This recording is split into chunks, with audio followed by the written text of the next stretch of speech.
kamatayan. Nagsimula sila ng negosyo at bumuo ng isang mafia organization. Palagi nilang pinapatay ang lahat ng kanilang mga kalaban hanggang sa naging tanyag sila sa pagiging walang awang mafia. Sa kasalukuyan, natapos na ang operasyon ni Charlie. Naging headline sa ilang pahayagan ang kaso ng pamamaril kay Charlie. Maraming tao ang interesadong sundan ang kaso ni Charlie, isa na rito ang babaeng detective na nagngangalang Marie Goldman. Si Marie ay isang solong magulang na may isang anak na lalaki. Ang asawa ni Marie ay isa ring pulis na kamamatay lang sa pagbaril. Hanggang ngayon ay hindi pa rin nalulutas ang kaso ng pagkamatay ng asawa ni Marie, bagamat may kutob siyang si Tony na kaibigan ni Charlie, ang utak sa pagkamatay ng asawa niya. Nang marinig ni Marie ang nangyari kay Charlie, hiniling niya sa kanyang superior na italaga siya upang imbestigahan ang kaso ng pamamaril.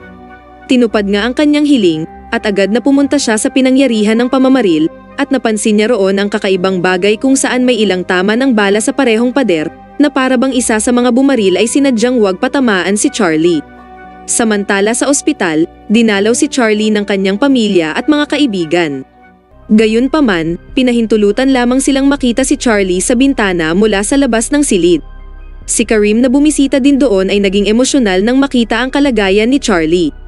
Paglabas niya ng ospital, nagpa siya si Karim na maghiganti sa taong bumaril kay Charlie. Iminungkahi ni Martin kay Karim na maghintay muna siya hanggang sa magising si Charlie mula sa coma. Dahil nag-aalala si Martin na kapag nalaman ng mga gustong pumatay kay Charlie na buhay pa ang kanilang target, pupunta sila sa ospital para tapusin si Charlie. Ang kinatatakutan ni Martin ay nagkatotoo nga. Isang gabi, pumasok sa ospital ang isang misteryosong lalaki na may dalang baril na nakabalat kayo bilang isang doktor. Pagkatapos ay binuksan niya ang pinto ng kwarto ni Charlie at binaril ng ilang beses ang higaan ni Charlie. Nang marinig ang putok ng baril, agad na dumating ang medical team para tingnan ang kalagayan ng pasyente. Natagpuan nila ang isa sa mga pasyente na puno ng dugo, pero hindi si Charlie ang pasyente.